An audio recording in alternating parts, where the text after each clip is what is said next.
In this video we will explore the survival of the soldiers during the First World War, as they fought not just the Germans but the harsh and unrelenting winter.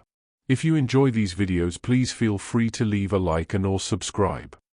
But for now, sit back, relax, and enjoy the video. Now close your eyes. Let the world outside grow quiet.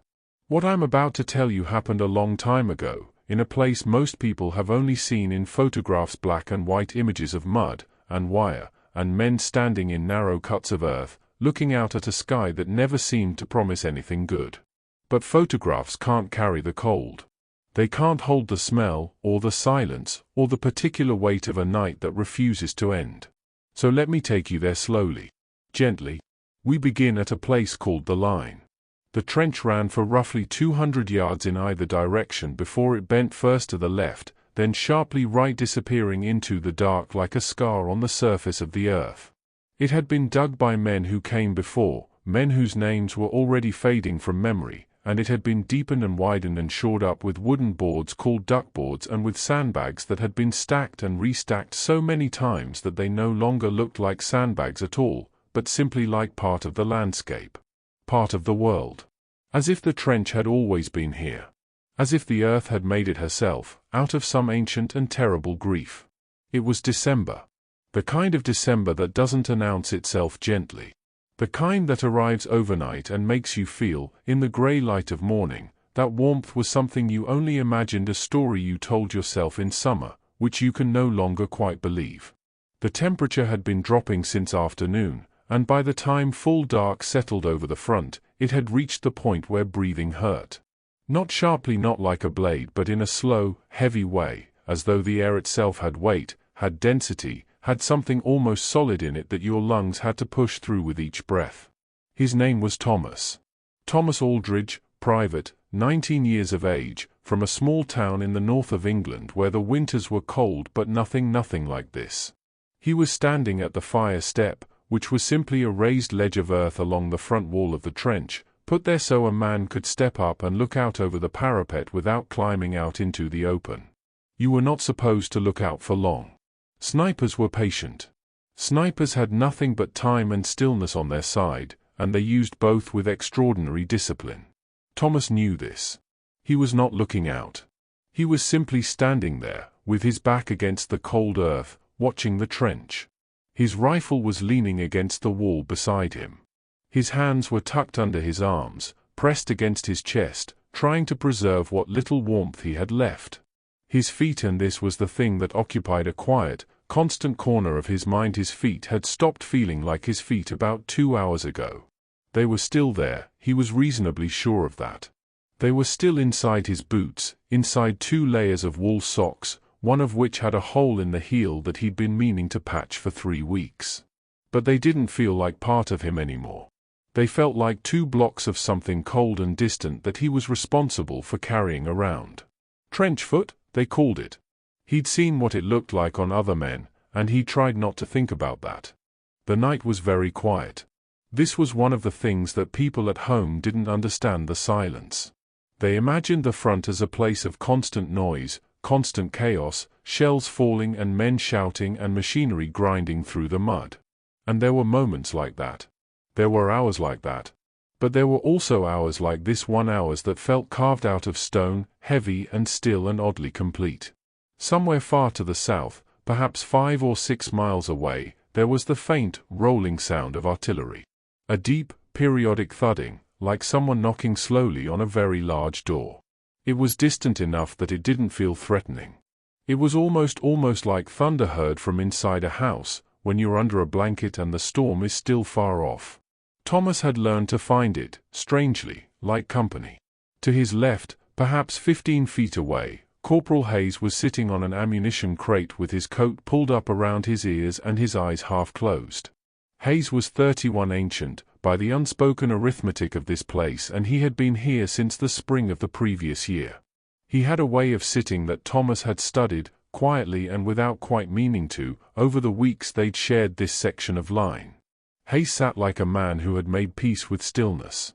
Like a man who had learned that the body, if you let it, could rest in almost any circumstances, and that rest, even partial rest, even the shallow, one-ear-open kind of rest, was something you took whenever the world offered it. Thomas had not yet learned this. He was still the kind of tired that fought sleep. The kind that made his eyes ache but kept his thoughts moving, circling back over small and useless things. The patch on his sock. A letter he needed to write to his mother. Whether there would be tea in the morning. The cold was extraordinary. It had a character to it that he was still, even now, trying to find words for. It wasn't just low temperature. It was presence. It was the way the frost had formed on the wooden boards of the trench wall, giving them a faint luminescence in the near-dark, a dim, bluish glow that seemed almost peaceful, like hoarfrost on a garden fence seen from a bedroom window on a winter morning. Except this was not a garden fence. And there was no bedroom window. The mud on the floor of the trench had frozen solid in places. In other places it hadn't, and those were the patches you had to watch for, because frozen mud looked like dry mud and you'd step and your boot would go into the ankle and the cold wet shock of it would travel straight up your leg and into your chest before you even had time to swear. Thomas had done this 3 times today.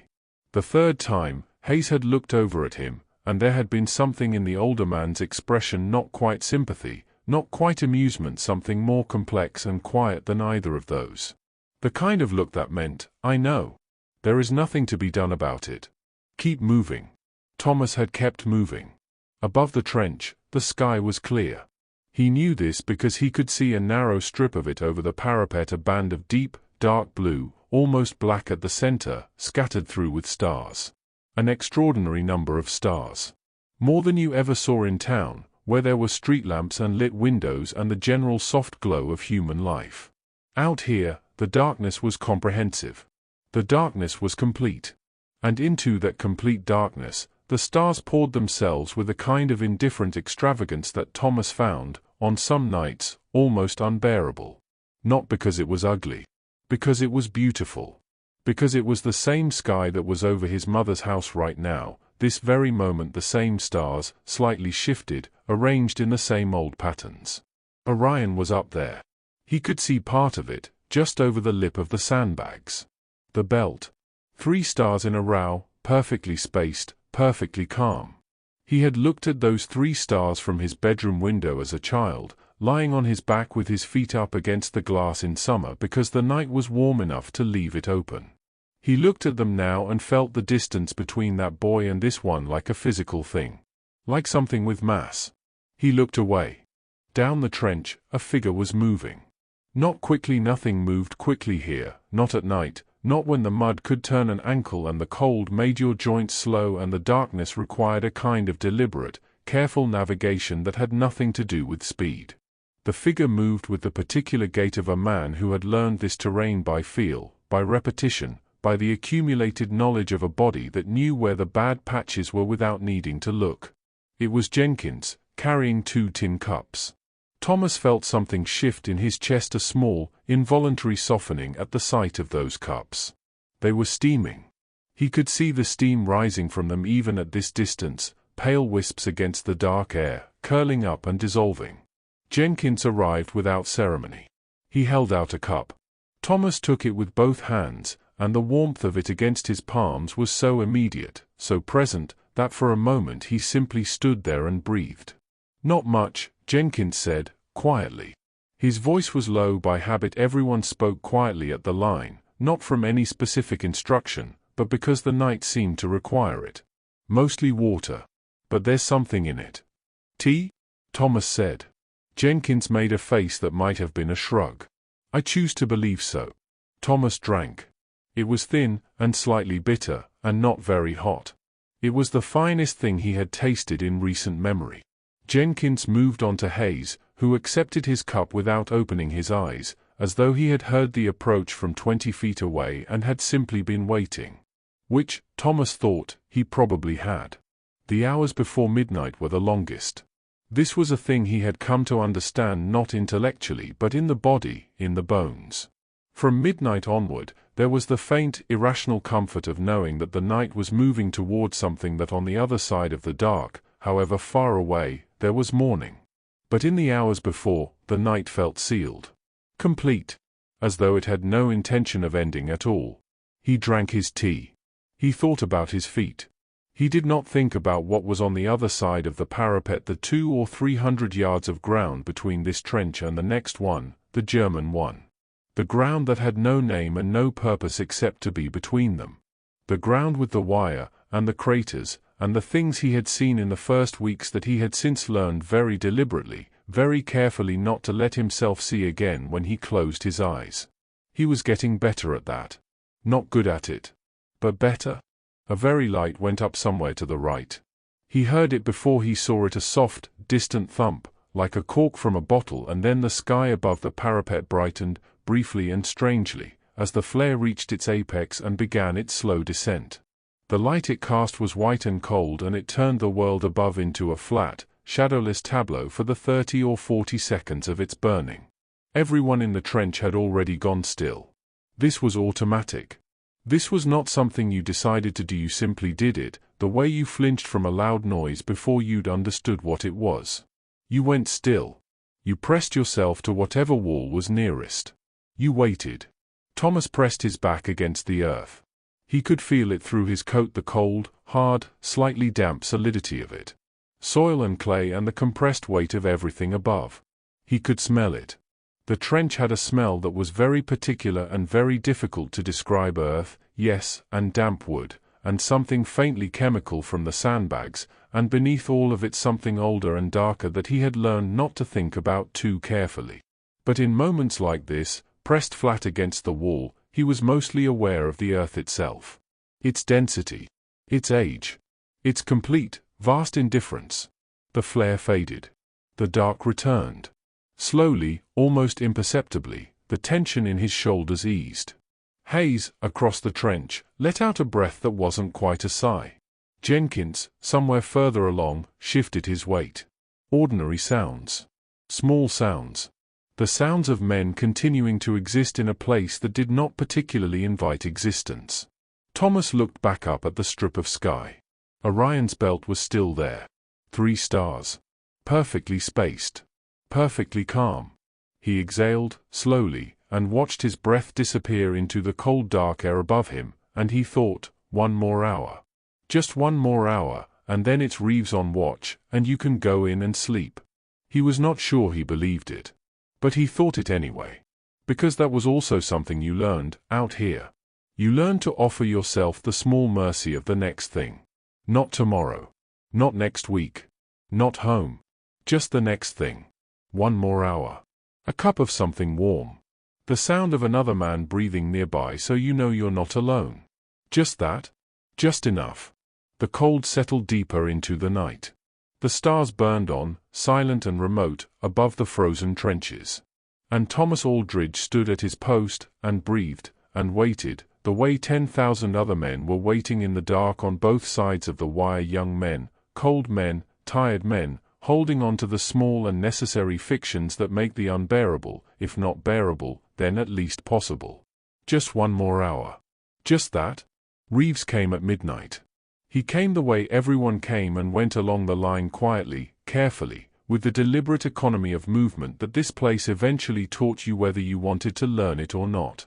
He was a solidly built young man from somewhere in the Midlands, with a broad, plain face that Thomas had come to find genuinely reassuring. There was nothing complicated about Reeves. There was nothing hidden.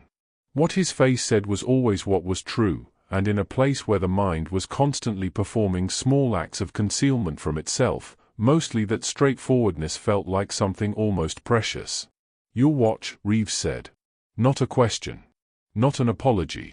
"All quiet," Thomas said, and the words had a ritual quality by now, the way certain phrases do when they've been repeated enough times that they stop being communication and become something closer to ceremony. All quiet. The standard handover. The nightly sacrament. He picked up his rifle. He handed over the section of fire step without ceremony. And then he moved, stiffly, toward the dugout. The dugout was not much. He wanted to be honest about that, even in his own mind. He had a tendency, they all did, to think of it as shelter in a way that slightly overstated the case. It was a cavity cut into the back wall of the trench, perhaps 6 feet deep and just wide enough for 2 men to lie side by side without touching. The ceiling was low, too low to sit up straight, and it was shored with timber that sweated moisture in the cold. A piece of canvas served as a door. There was no floor to speak of, just the earth, overlaid with a length of worn rubber sheeting that did almost nothing but exist. And yet, when Thomas pulled the canvas aside and ducked in, the comparative warmth of it hit him like something solid. It wasn't warm, exactly. It was simply less cold. A few degrees, no more, preserved by the proximity of two human bodies and the insulating fact of earth on all sides. But those few degrees were everything. Those few degrees were the difference between outside and in, between exposed and held, and his body recognized the distinction immediately, with a gratitude that bypassed thought entirely. Patterson was already there, asleep or doing the thing that passed for sleep out here, which was a lighter, more vigilant version of the real thing, one ear always half open to the world. He was on his side, facing the wall, his coat pulled up over his shoulders. His breathing was slow and even. Thomas lay down beside him. The rubber sheeting was hard and faintly damp beneath him. He pulled his own coat tighter. He set his rifle along the wall within reach, because that was what you did, and closed his eyes. Sleep did not come immediately. It rarely did, at first. The body needed time to believe it. The body had been wound tight for hours, alert in that low, continuous way that the line required, every sense slightly elevated, every sound registered and briefly assessed before being filed away, and it did not simply unwind the moment you lay down. It took time. It took the slow, persuasive work of stillness. He listened. Outside, he could hear the trench. The faint creak of frozen wood. The distant, intermittent thudding to the south, still going, patient and remote. Once, the sound of boots in mud reeves shifting his weight, or someone passing along the communication trench further back. Ordinary sounds. Known sounds. He had learned to find them comforting. In the early weeks, every sound had been a question. A trigger. Every creak had made him reach for the rifle, every shift in the air had made his eyes open and his body go rigid. He could remember lying in this same position, or one very like it, in those first nights, and feeling his own heartbeat as something almost violent, a loud, indiscreet thumping that he was somehow convinced could be heard from the outside. Now he lay still and listened to the trench, and the trench sounded like the trench, and that was enough. His feet were beginning to thaw. This was not entirely pleasant. Thawing, it turned out, was its own kind of pain, a deep, cellular ache that moved upward through the foot like a slow tide, accompanied by a pins and needles sensation that was almost, not quite, unbearable. He breathed through it. He pressed his feet together inside his boots and breathed slowly and waited for it to pass, the way he had learned to wait for most things out here, which was, patiently, without expectation, with a kind of suspended trust that the present moment would eventually become a different one. It did. Slowly, the ache softened. The pins and needles faded to a hum. His feet became, once again, something that belonged to him. He exhaled. He thought about home. Not deliberately, he had learned not to do it deliberately, because deliberate thinking about home had a way of becoming something corrosive, something that hollowed you out instead of filling you. But in the half-dark of the dugout, with his body beginning its slow descent toward rest, the thoughts came on their own, soft and uninvited, the way they always did. He thought about the kitchen. His mother's kitchen, specifically a narrow room at the back of the house that faced east and caught the morning light in a way that made it feel, in his memory, perpetually golden. The table was wooden and slightly uneven, so that a cup set down on the left side would drift, imperceptibly, toward the right if left unattended. He had always found this funny. He had teased his mother about it for years. She had always said she'd get it fixed, and she never had, and now the thought of that table, its slight, permanent lean, its stubborn familiarity made something in his chest compress very gently. The smell of the kitchen in the morning. Bread, and coal smoke, and the faint sweetness of whatever was in the larder. Tea, always tea, in a brown ceramic pot that had lost its lid somewhere around 1910 and had since been covered with an upturned saucer instead. His mother's hands around her cup. He could see them very clearly. Small hands, work-roughened, with a thin gold ring on the left that she always turned when she was thinking. He wondered if she was turning it now. He wondered what she was thinking about. He had written to her 4 days ago a short letter, carefully cheerful in the way the letters home always were, carefully stripped of anything true, and he thought, she will have it by now. She'll have read it at the kitchen table, by the morning light, turning the ring. He hoped it had helped. He was not entirely sure it would. Patterson stirred. Not waking, just the small adjustments of a sleeping body.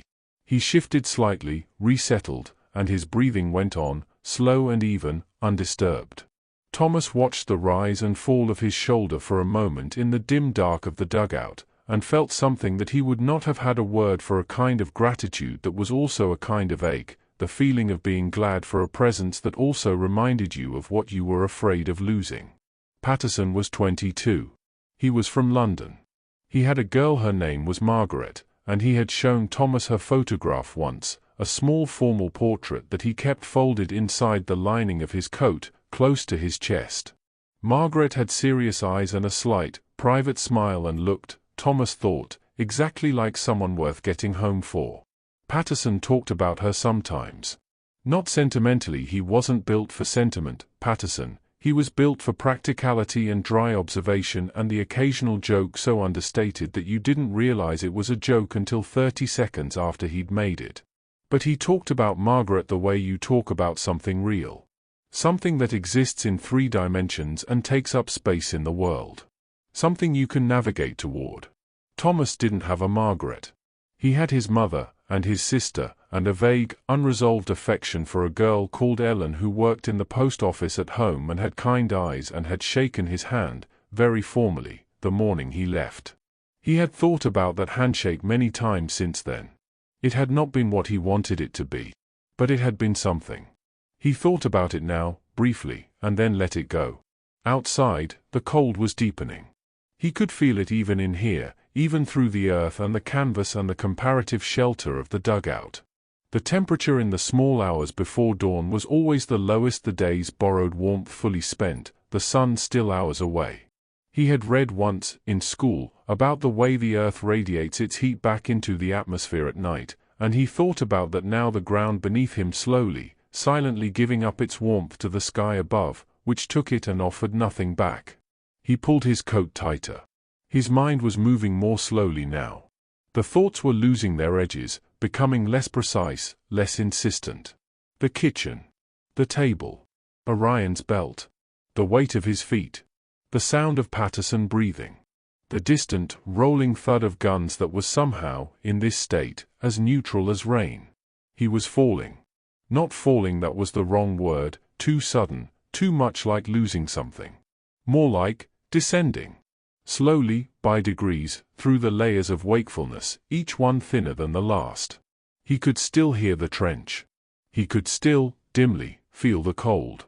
But both were receding slightly, becoming something he was observing from a small and increasing distance. The canvas shifted in a breath of frozen air. He noted it. He did not open his eyes. There was a moment, brief, sourceless, when he was not in the trench at all. He was somewhere else. Somewhere that had the quality of a memory without being one he could precisely name. There was light, the warm, lateral light of late afternoon in a place with trees.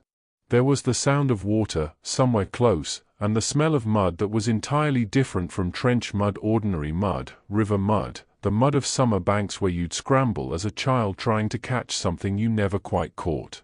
He stood in this place for a moment without moving. There was no danger here. There was nothing required of him. He simply stood in the warm lateral light and listened to the water and breathed air that tasted like green things, living things, things growing up toward the sun without apology. He felt his shoulders drop. He hadn't known, until they dropped, how long he'd been holding them.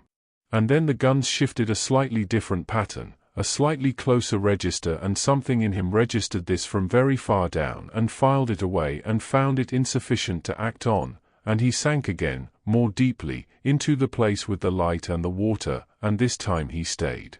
Outside, Reeves stood at the fire step and watched the dark. The stars burned on, cold and patient, above the frozen ground. The trench breathed around its sleeping men. And somewhere in the distance, so far away it was almost weather, almost geology, the guns continued their slow and terrible conversation with the earth. But here in this narrow cut of clay and timber, in this small preserved pocket of almost warmth here there was only the sound of breathing. Two men, breathing. Regular, slow, alive.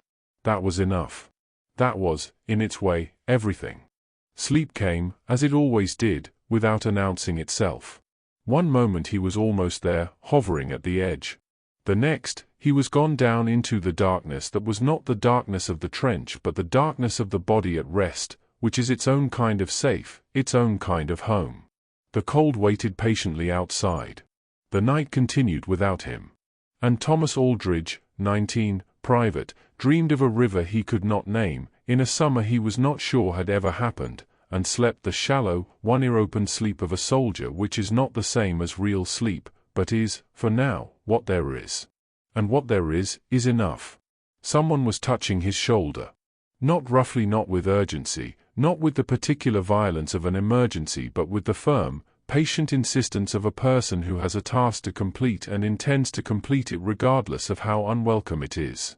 Thomas came up through the layers of sleep slowly, reluctantly, the way you surface from deep water, first aware of pressure, then of cold, then of the specific weight of his own body against the earth, then of the canvas ceiling of the dugout inches above his face, then of Patterson's voice, low and unhurried, saying his name. Aldridge. Stand to. He lay still for one more moment.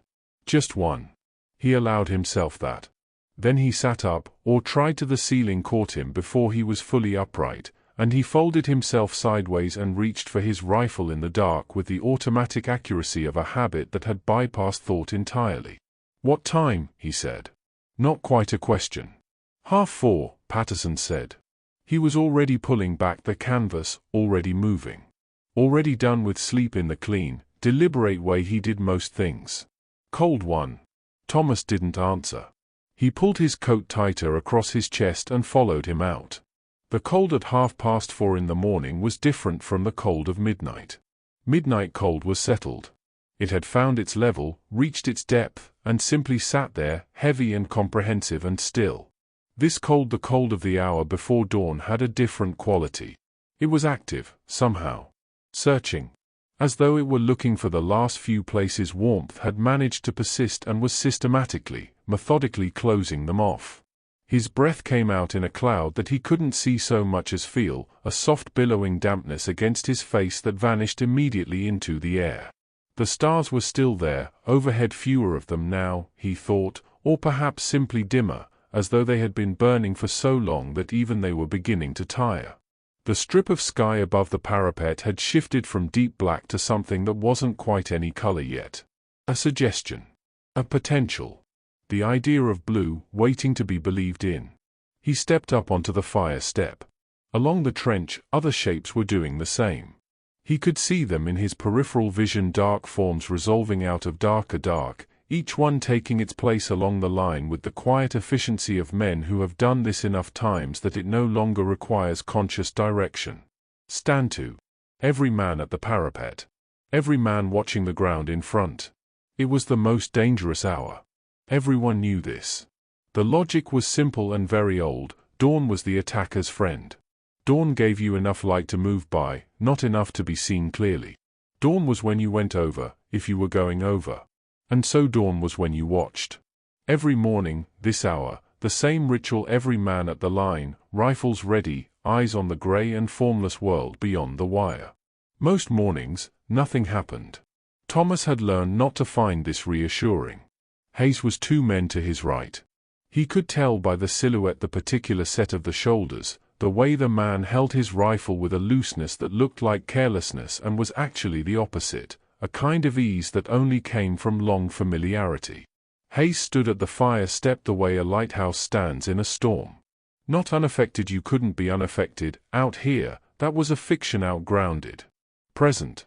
Fixed. Thomas had never asked Hayes how he did it. He wasn't sure there was a way to ask. And he wasn't sure the answer would have helped, because he suspected it was the kind of thing that couldn't be transferred, only accumulated slowly, expensively, over the course of months that cost more than they gave back. He looked out over the parapet. The ground in front was resolving itself, very slowly, from pure darkness into something with texture. He could make out the wire, their wire, the British wire, a dark, irregular tangle perhaps 15 feet from the parapet, strung between iron posts that had been hammered into the earth at angles that time and frost and the general violence of the place had made more severe. Beyond the wire, the ground fell away slightly into a shallow depression, not quite a crater, more like a place where the earth had settled, had given up a little and then rose again to where the German wire began. Between the two, nothing. Or not nothing, exactly. The ground between the two lines had a name, no man's land, which was accurate in a way that went beyond the literal. It was not nothing. It was full of things. It was full of things he did not look at directly. He looked at the wire. He watched for movement. He breathed. The waiting had its own texture. He had thought, in the early weeks, that waiting would be the easy part. That the moments between actions would be the moments of relief. He had since revised this substantially. Waiting, he had discovered, was its own kind of labor, sustained, invisible, wearing in a way that left no visible marks but accumulated nonetheless, like water finding the hairline cracks in stone and working them, patiently, over time. The mind, given nothing to fix on, fixed on everything. The mine when? The barrage when? The wire, if they came through the wire in the dark, before the light was full, would you hear them? Would you have time? His mind ran these questions not in a panicked way, not loudly, but in a low continuous murmur, like a river you've learned to sleep next to, always there, always moving, noted and not acted upon. He breathed. He kept his eyes on the wire. This was what you did with it. You didn't silence it, you couldn't. You simply kept your hands on something real. Your eyes on something specific. The wire. The frost-pale ground. The horizon that was very gradually, almost imperceptibly, beginning to separate itself from the sky. To his left, Jenkins was humming. So quietly that Thomas wasn't sure, at first, that he was hearing it. It might have been the wind, or some resonance in the frozen timber of the trench wall. But no, it was Jenkins, definitely Jenkins, producing a sound so low and continuous that it barely qualified as melody. Just a thread of something. A tune that Thomas almost recognized and couldn't quite name. He thought about saying something. Then he didn't. The humming continued, soft and private, like a man talking to himself in another room. After a moment, Thomas realized it wasn't bothering him. After another moment, he realized it was helping. Something about the steady, quiet sound of it, human, specific, present, was anchoring him in the here and now of the fire step, in the cold and the grey light and the particular moment of this particular morning. Something about it said, there is a person here. There is someone here who is still, despite everything, the kind of person who hums. He filed this away without examining it. He kept watching the wire. The light came slowly. He had noticed, over weeks, that there was no single moment of dawn. No switch thrown. It was a process, lengthy, gradual, composed of many small increments, each one almost invisible but adding together into the difference between dark and day. First the sky separated from the earth. Then shapes emerged from silhouettes. Then silhouettes became objects. Then objects gained color slowly, cautiously, as though color were something that had to be earned back each morning. The mud, first. Brown, then reddish-brown, then simply brown again. The wire. The dull, oxidized gleam of it. The frost on the sandbags, which caught the first light and did something almost lovely with it, a faint iridescence, pale gold at the edge, that lasted only a few minutes before the light grew too general to make it special. Thomas watched the frost on the sandbags and thought, that is beautiful. He thought it without irony, without qualification. Because one of the things he had learned, quietly and without quite intending to, was that beauty did not stop existing because you were somewhere terrible. It just became more startling. More necessary. More, he didn't have the word, exactly more itself. A lark went up somewhere to the north. He heard it before he could locate it, that sudden, spiraling cascade of sound, improbable and extravagant, pouring up into the grey morning air from somewhere in the blasted ground behind the lines. A lark. In December. Singing as though it had no particular information about where it was or what was happening here, as though it had simply decided that this grey, frozen, scarred piece of the world was worth singing over. Several men along the fire step turned their heads, briefly, toward the sound. No one said anything. At stand-down, no one spoke for a moment. This was usual. This was its own ritual the minute or two after stand-to ended, when the tension eased and the men stepped down from the fire step and the morning established itself as just a morning, ordinary and survivable, and everyone spent a moment simply being relieved without performing the relief. Then Hayes said, "Tea." Not a question. Not quite an order. A statement of intent, or perhaps of faith. "God willing," said Jenkins. "God and Corporal Barnes," said Patterson. This produced a short, quiet sound from several men that might have been laughter. Barnes, who managed the company's rations with a combination of stubbornness and ingenuity that had earned him a kind of mythological status, was not present to hear this, but Thomas thought he would have appreciated it. Thomas stepped down from the fire step. His legs ached. His shoulders ached. His hands, clenched for the last hour around the stock of his rifle, were stiff and slow to open. He flexed them, carefully, watching his fingers respond with the reluctance of mechanisms that have been left too long in the cold. Around him, the trench was coming to life in the quiet, provisional way it always did in the morning, men moving, voices low, the sounds of the day beginning to layer themselves over the silence of the night. A cough. The scrape of a boot on frozen wood. Someone, somewhere further along, swearing inventively at something that had spilled. Thomas leaned his rifle against the wall. He tipped his head back and looked up at the strip of sky. It was fully light now.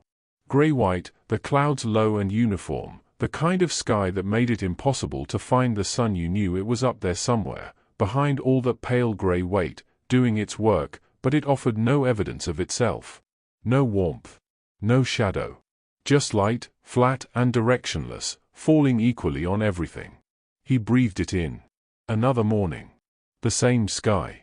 The same cold, and the same trench, and the same men, and the same particular quality of relief, muted, honest, not quite happiness but adjacent to it, that came with surviving the stand-to and finding the world unchanged, the line unbroken, the day ahead simply a day. He thought about tea. He thought about the kitchen table with its permanent slight lean, and his mother's hands, and the saucer on top of the ceramic pot. He thought, I am here. I am still here. And that, this morning, was quite enough. The trench settled into its daytime rhythm, quieter in some ways than the night, louder in others. Men ate, or tried to. Men wrote letters, or stared at paper and wrote nothing. Men slept, when they could, in the shallow broken way that daylight allows. And the grey winter light moved across the frozen ground, touching everything with equal indifference, and the cold held steady, and the morning passed the way mornings pass in such places, slowly, and then all at once, and then slowly again. Thomas drank his tea. It was thin, and slightly bitter, and not very hot. It was enough. The morning passed without incident. This was the phrase they used. Without incident. It was an official phrase, the kind that appeared in reports and dispatches, and it had a precise meaning: no attack, no significant casualties, no ground taken or lost, but it had come to carry, in Thomas's private understanding of it, a much larger weight. Without incident meant, we are all still here. Without incident meant, the day has not asked more of us than we were able to give. Without incident meant, sometimes, simply, we are still here, repeated, like a prayer worn smooth with use. He was sitting in the dugout with his back against the earth wall and his knees drawn up, and he was trying to write a letter. The paper was balanced on a small wooden board, a piece of packing crate, salvaged weeks ago and jealously maintained, and his pencil was short enough that holding it properly required a degree of concentration that the rest of the task didn't leave much room for. He had written the date. He had written "Dear Mother." He had written nothing else for several minutes. Outside, the trench went about its business. He could hear it, the low, continuous texture of men existing in a confined space, all of them navigating the same narrow corridor, all of them doing the careful, provisional work of getting through a day. Voices, mostly low. The occasional movement of equipment. Someone, somewhere, had found a harmonica and was playing it very quietly, a slow, simple tune that Thomas could almost but not quite identify, repeating itself with the patient, uncomplicated rhythm of something played for no one in particular. He looked at the paper. Dear Mother. The difficulty with letters home was not finding things to say. It was finding things to say that were both true and bearable. The two categories overlapped less than you might hope. The things that were most true: the cold, the mud, the specific texture of fear, the way the nights lasted so long that by the end of them you had lost track of who you had been at the beginning. These were not things he was going to put in a letter. Not because he'd been told not to, though there were rules about that, but because his mother would read them at the kitchen table in the morning light, and he could not do that to her. He could not put those things in her hands. And so you wrote around them. You wrote, I am keeping well. You wrote, the men here are good company. You wrote, the food is adequate, which was, on balance, no more than half a lie. You wrote about small things, specific things, the kind of detail that gave a letter texture without giving it truth. A funny thing someone had said. The surprising number of stars visible on a clear night. The lark that had gone up that morning, singing into the grey. He wrote the lark. He wrote it carefully, trying to put into words what it had felt like, that sudden, improbable sound, the way several men along the fire step had turned their heads without speaking. He wasn't sure he got it right. He wasn't sure you could get it right. But he wrote it, and it was true, and it was bearable, and it was something. He read it back to himself. Then he kept going. Patterson appeared in the dugout entrance around mid-morning, folded himself in with the practiced economy of a tall man in a low space, and sat down on the far side with his own piece of paper and his own stub of pencil and his own silence. They wrote in parallel for a while without speaking.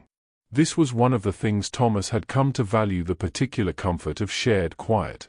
The sense of not being alone in a task, even when the task was entirely private. After a while, Patterson said, without looking up, "Do you lie to them?" Thomas considered this.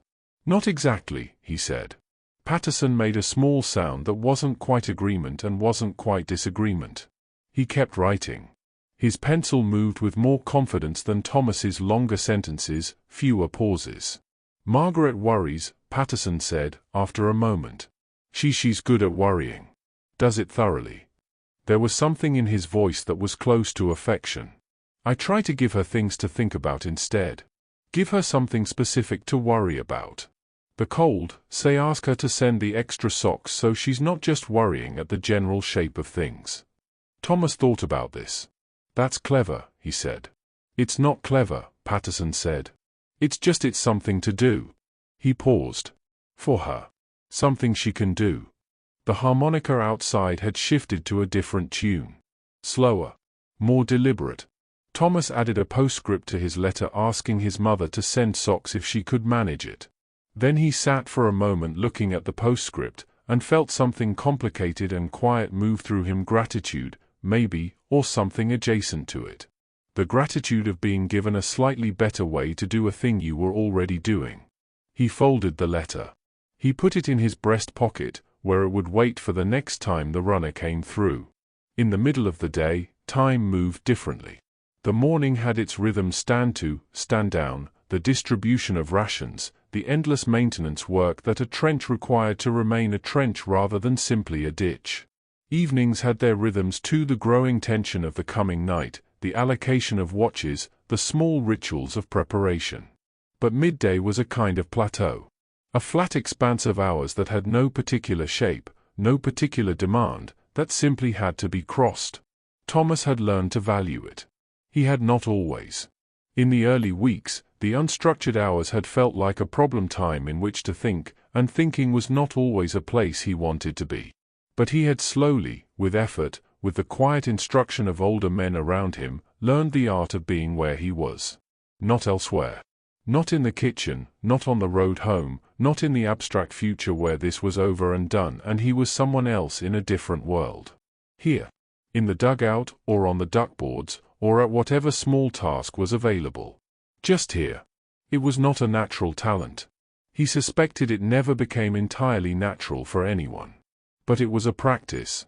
And practice, applied consistently, produced something that was not quite peace but was at least the framework in which peace could occasionally be found.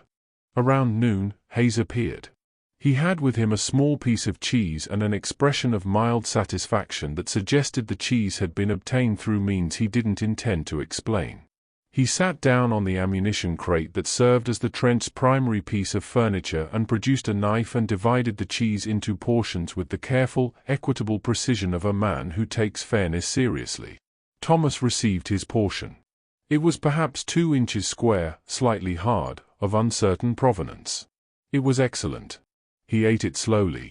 He made it last. He had learned this too, the art of making small things last, of giving them the full attention they deserved rather than consuming them quickly and returning to nothing. A piece of cheese. A cup of tea.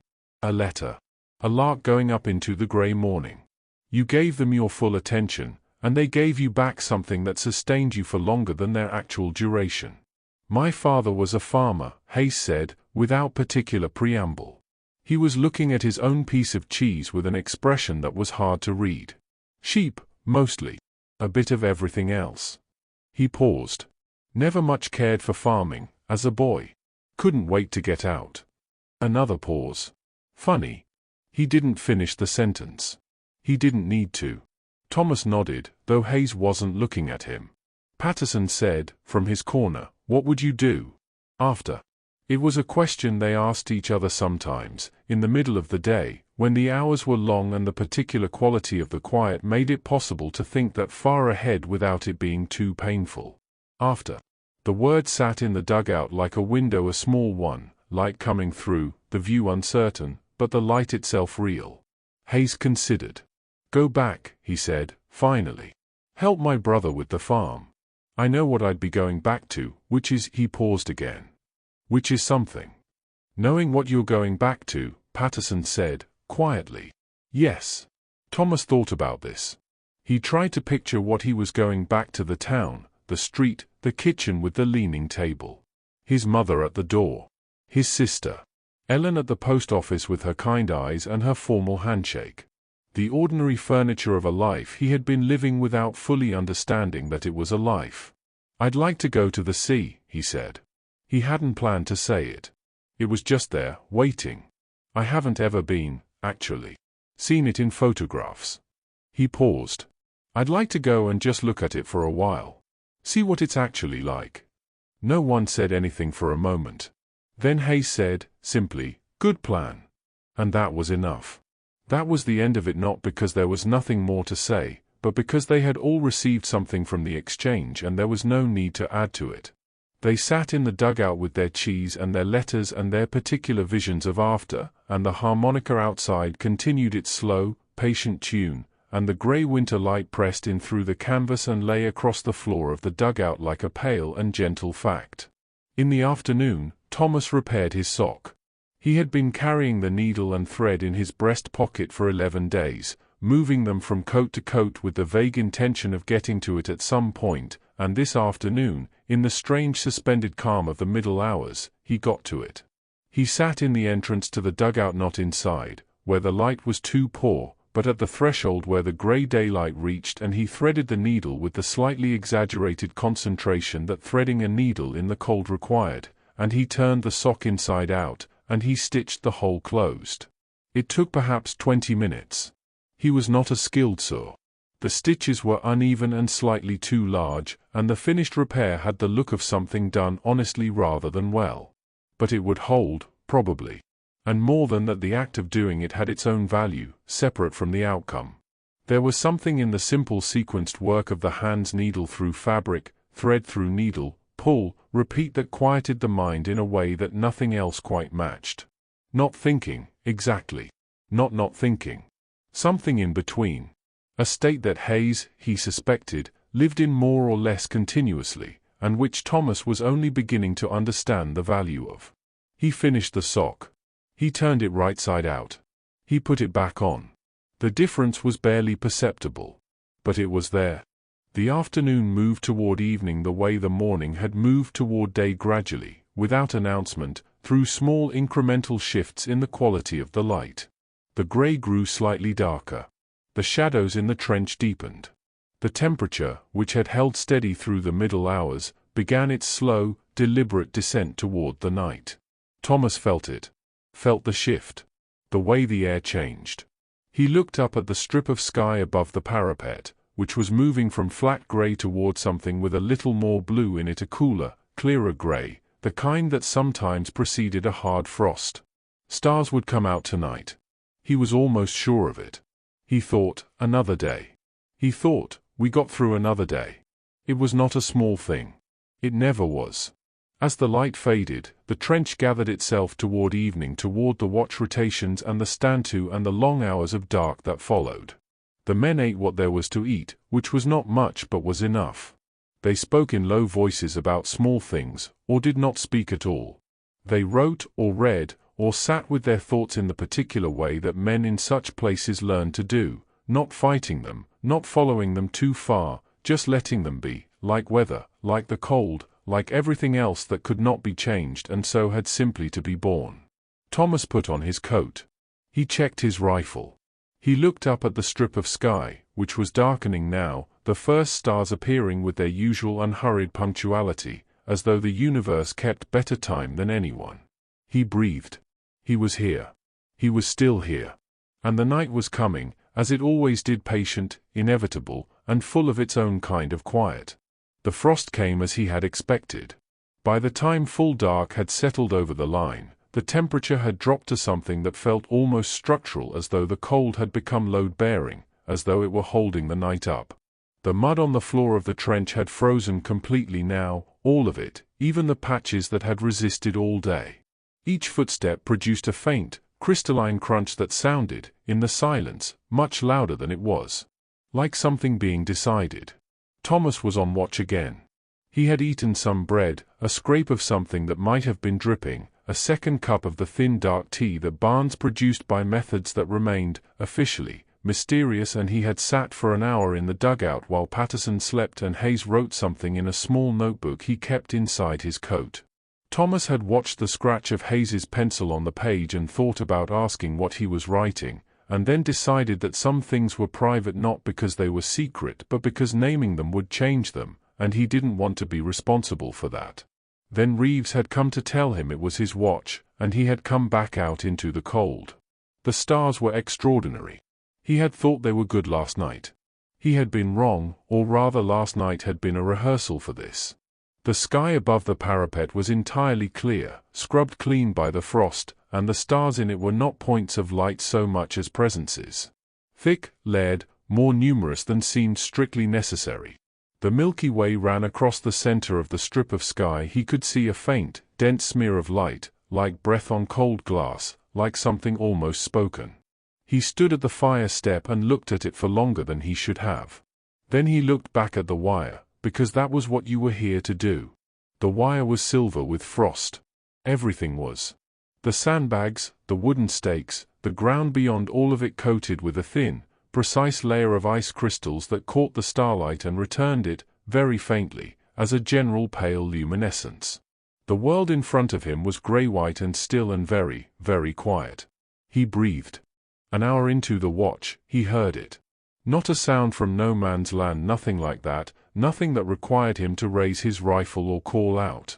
It came from the German trench, perhaps 80 or 90 yards away across the frozen ground, and it was he had to listen again, had to be sure it was singing. One voice, low, a man's voice, singing something slow and hymn-like in German. He couldn't make out the words. He couldn't have understood them if he had. But the melody was clear in the cold air, a simple, descending thing, the kind of tune that sounded like it had been around longer than the war, longer than any of the reasons for the war. The kind that sounded like it belonged to the part of human life that predated borders. Thomas stood very still and listened. The voice was not performing. That was the thing he noticed first. There was no audience in it, no projection. It was the sound of a man singing to himself, or to the night, or to no one at all. The sound of a man doing the same thing Jenkins did with his humming, anchoring himself in the present moment with a thread of melody, saying, "I am here. I am still here." The song lasted perhaps 2 minutes. Then it stopped, as quietly as it had begun, and the silence returned fuller, now, for having been interrupted. Thomas did not move for a long time. He thought about the man on the other side of the wire. He thought about him in a way he tried, usually, not to allow himself to particularly, as a person with a voice and a cold and a watch to stand and a night to get through. A man sitting somewhere in the dark over there with his back against earth and his breath clouding the air, doing exactly what Thomas was doing, which was enduring. Continuing. Putting one cold hour after another and calling it survival. He had a mother, probably. He had, perhaps, a kitchen table. Thomas looked at the stars, and breathed, and said nothing, because there was nothing to say, and because the saying of it was not the point. Around the middle of the watch, Jenkins appeared beside him. He came quietly, the way everyone moved at night, and he took up a position at the fire step a few feet to Thomas's left without speaking. They stood in companionable silence for a while, watching the frost-pale ground and the starlit wire and the strip of dark horizon beyond. After perhaps 10 minutes, Jenkins said, very quietly, "Hear the singing earlier?" "Yes," Thomas said. "Same one does it most nights, I think," Jenkins said. "Been going on about a week. Always around this hour." Thomas turned to look at him. "You never said." Jenkins shrugged, the careful, minimal shrug of a man who is cold and doesn't want to break whatever seal of warmth he's managed to accumulate inside his coat. "Nothing to say about it, really. It happens. He paused. "I don't know what it is." Thomas turned back to the wire. "It's him getting through the night," he said. Jenkins was quiet for a moment. "Yes," he said. "I suppose it is." They stood together in the cold and the quiet, and the stars moved overhead with their usual indifference, and Thomas thought, this is the strange thing about this place. Not just the hardship he had expected, hardship, in the abstract, before he came. The strange thing was the moments like this one. The moments where the world contracted to this specific patch of frozen ground, this strip of sky, this man standing beside you in the dark, and there was in it, despite everything, under everything, very quiet and very persistent, something that was not happiness exactly, and not peace exactly, but was perhaps the outline of both. The shape they left in the air when everything else had been stripped away. He wasn't sure he could have explained this to anyone at home. He wasn't sure he would try. The cold deepened toward midnight. It reached the point where breathing required a conscious decision, not because the body stopped doing it automatically, but because the body registered each breath as a small event, a transaction with the air that had a perceptible cost. Thomas worked his fingers inside his gloves. He shifted his weight from foot to foot in a slow, regular rhythm that did almost nothing for the cold in his feet but gave his mind something minor to be in charge of, which was its own small mercy. The frost on the sandbags had thickened. He could see it in the starlight, a white fur, delicate and precise, covering every surface that faced the sky. The wooden boards of the trench wall wore it too. Even the rifle barrel, resting in the crook of his arm, had a faint rime of ice along its upper surface. He thought about warmth. Not in a longing way. Longing was a direction, and he had learned to be cautious about directions that led away from here. Just as a fact, warmth existed. It was a real thing, that existed in the world, that he had experienced and would experience again. The kitchen. The dugout. The thin, inadequate heat of 2 bodies and 4 walls of earth. The cup in his hands. These were all real. They were all still there, in the world, waiting. He held this thought without gripping it. Just held it, lightly, the way you hold something you don't want to damage. At some point, he wasn't sure when, exactly, the wind picked up. Not much. Not the kind of wind that had a name or a direction you could point to. More like a movement in the air, a slow circulation that found the gaps in his coat and explored them with a methodical, impersonal curiosity. It made the cold more precise. More personal. He pulled his collar up. He thought about the German soldier and his song, which had been still and complete and finished more than an hour ago. He thought about the man on the other side of the wire settling in for sleep, or standing his own watch, or writing to someone at his kitchen table in whatever German town had made him. He thought, we are both cold. We are both enduring the same sky, the same frost, the same long distance between now and morning. This thought did not make him feel warmly toward the war, or toward the wire, or toward the particular arrangement of history that had placed the two of them on opposite sides of it. It didn't resolve anything or mean anything politically or strategically or in any way that could be written in a dispatch. It just felt true. Simply, quietly true. The way the stars were true, and the cold was true, and Patterson breathing in the dugout was true. Another real thing to hold, lightly, without gripping. Jenkins had gone back to his position further down the trench. Thomas was alone again. He didn't mind. Toward the end of the watch, the clouds began to come in from the west. He watched them arrive slowly, in long lateral bands, each one dimming a section of stars as it passed, like a curtain being drawn across a window one panel at a time.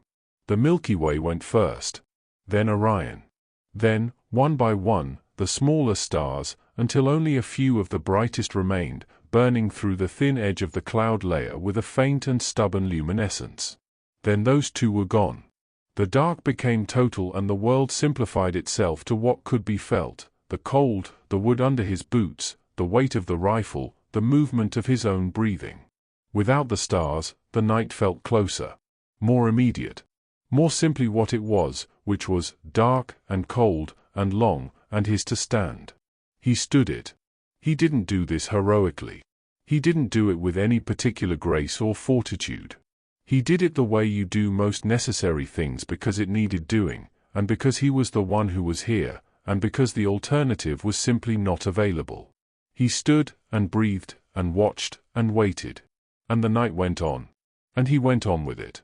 When Reeves came to relieve him, Thomas stepped down from the fire step and stood for a moment in the trench, adjusting. The transition from the alert stillness of the watch to the freedom of being off it always took a moment. His body needed to be told that it could loosen. That the sustained, low-level vigilance could be set down, at least partially, at least for now. He set it down. He looked up at the cloud-covered sky, no stars now, just a uniform dark, and he thought about the man across the wire, and the song, and the way the Milky Way had looked an hour ago, before the clouds came, and the frost on the sandbags catching the starlight. He thought, I will remember this. Not the hardship was just weather, just the medium in which everything occurred. But this, the singing. Jenkins beside him.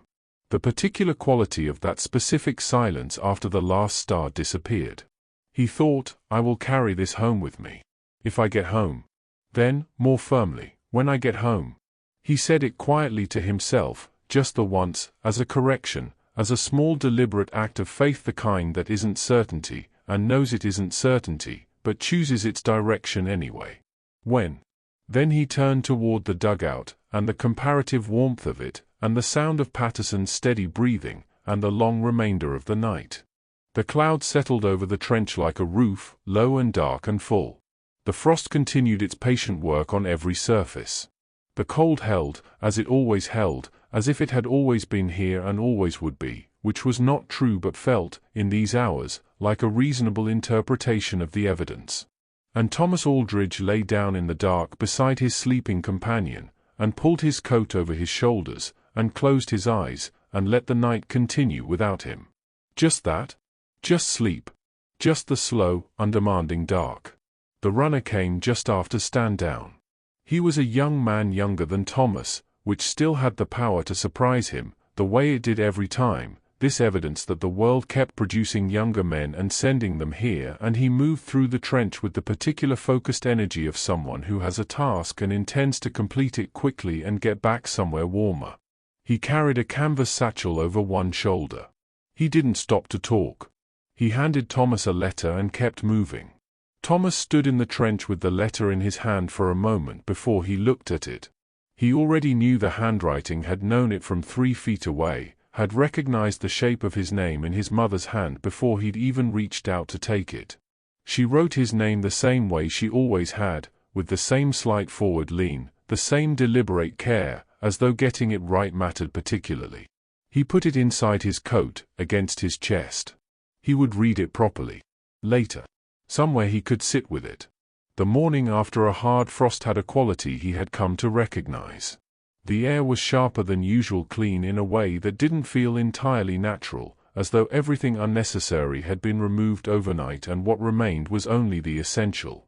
Sound carried differently. His own footsteps on the frozen duckboard seemed to arrive at his ears a fraction of a second late, as though the cold had given everything a slight delay. The sky was low and white, not grey, a brighter kind of overcast, the kind that sometimes meant snow. He looked at it for a while. Snow would change things.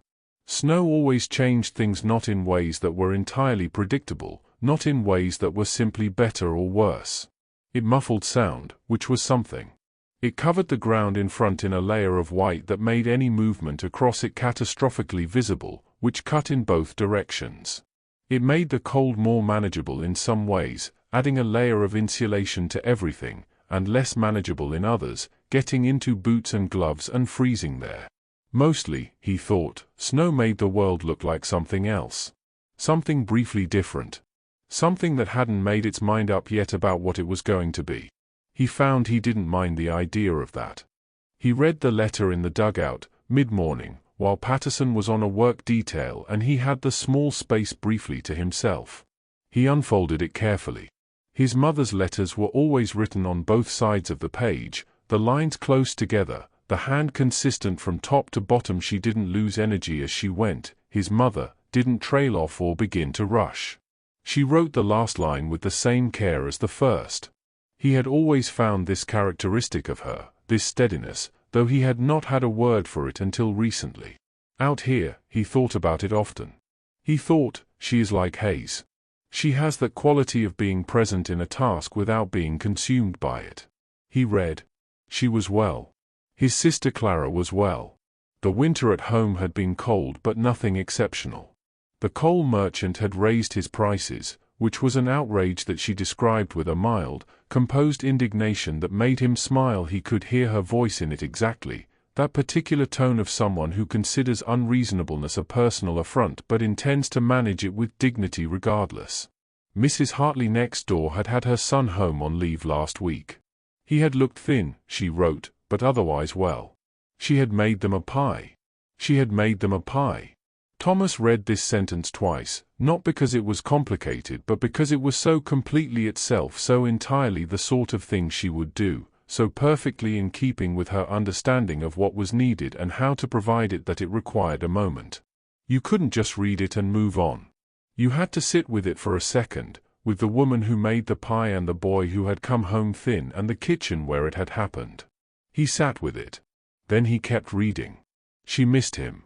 She said this near the end, simply, without elaboration, without asking him for anything in return for the saying of it. She missed him and she was proud of him and she was keeping the kitchen warm. She had mended the curtain in his room that had been coming loose from its hooks since September. I am keeping your room just as it is, she wrote.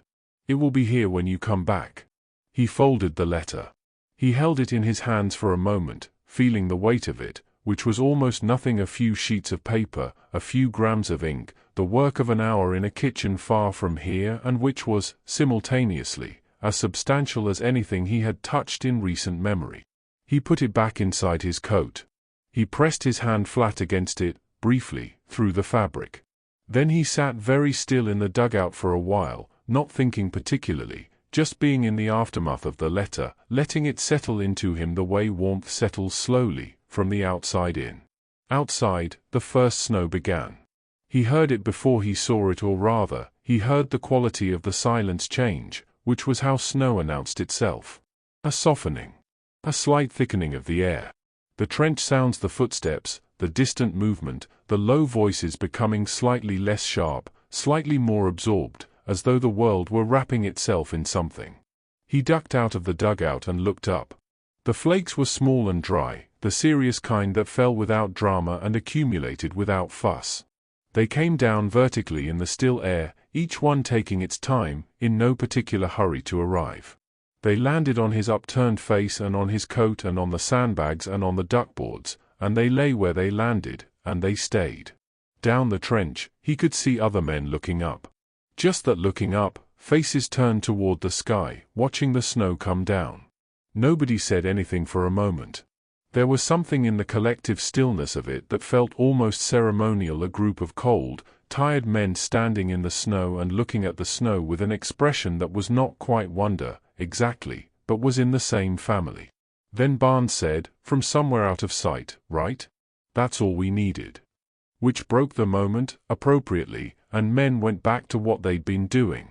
But Thomas stayed a moment longer. He watched the snow settle on the frost-covered sandbags white on white, a texture on a texture, the new softness of it covering the hard crystalline surface underneath.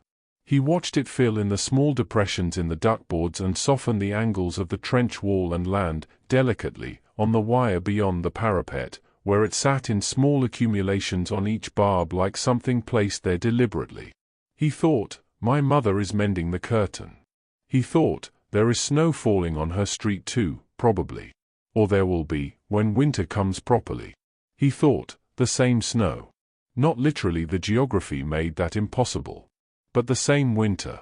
The same December moving across the same continent, delivering its cold to everyone, impartially, without regard for what anyone had done to deserve it or not. There was something in this that he couldn't fully articulate, but that felt, obscurely, like company.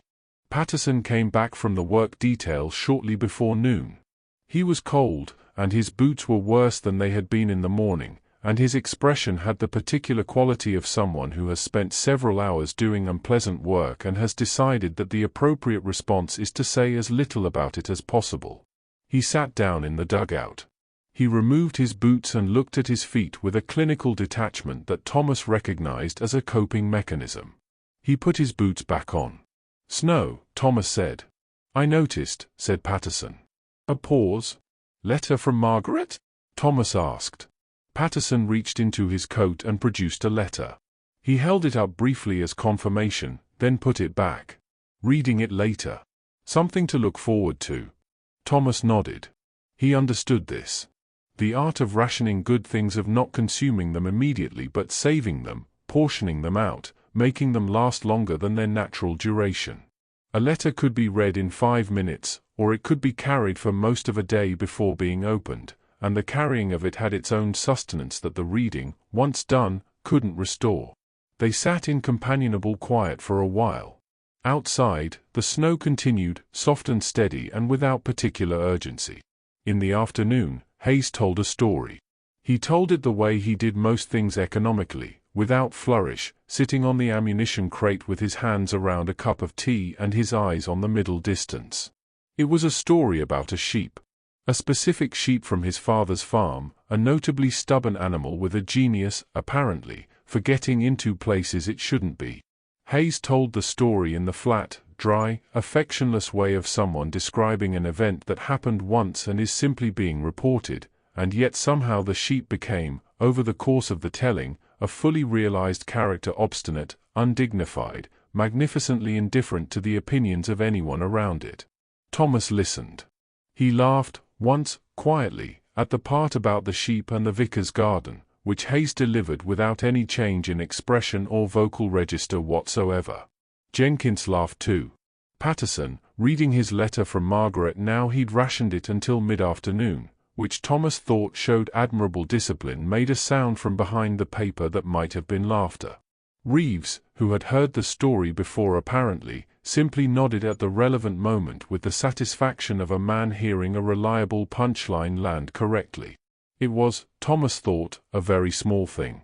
A story about a sheep, told in a frozen trench in December, received by cold and tired men in the narrow interval between the morning's work and the evening's watch.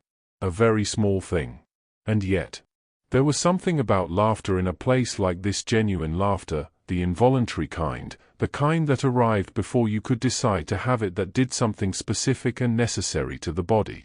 Something that the cold and the tension and the long nights worked to undo, and which laughter, briefly, restored.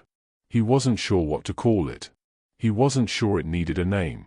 It just happened, and then he felt marginally more like himself, and that was the whole of it. Hayes finished his tea. The snow outside continued, quiet and industrious, covering everything. By evening the trench looked different. The duckboards wore an inch of white. The sandbags had lost their sharp edges, softened into rounder shapes under the accumulation. The wire beyond the parapet was transformed still wire, still its nature and its function unchanged, but wearing now a different surface, a different face.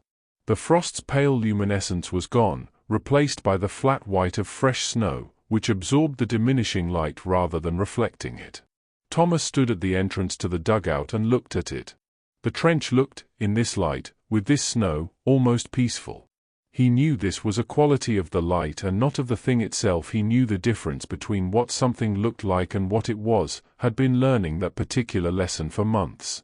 But he also thought, the difference is not nothing. What something looks like matters too, even when you know its only surface. The snow made it look peaceful. He let it look peaceful. He let himself stand in the entrance to the dugout in the quiet of the early evening, with the snow coming down around him and the letter from his mother against his chest and the day mostly behind him, and he breathed the cold air slowly in and slowly out, and he thought about nothing in particular, and this was, he had come to understand, not an absence but its own kind of presence. The stillness. The breath. The snow landing softly on every surface, covering over everything, patient and thorough and, for now, enough. Night came the way it always came, gradually, and then completely, and then the stars were either there or they weren't, and tonight they weren't, the clouds and the snow between them and the world below. The trench settled into its night self, quieter, more careful, the darkness turning every sound into a question and every question into a small, managed fear. But Thomas had his letter, and the letter had his mother's handwriting, and his mother's handwriting had her voice in it, and her voice said, "Your room is just as it is. It will be here." He carried this into the dark with him.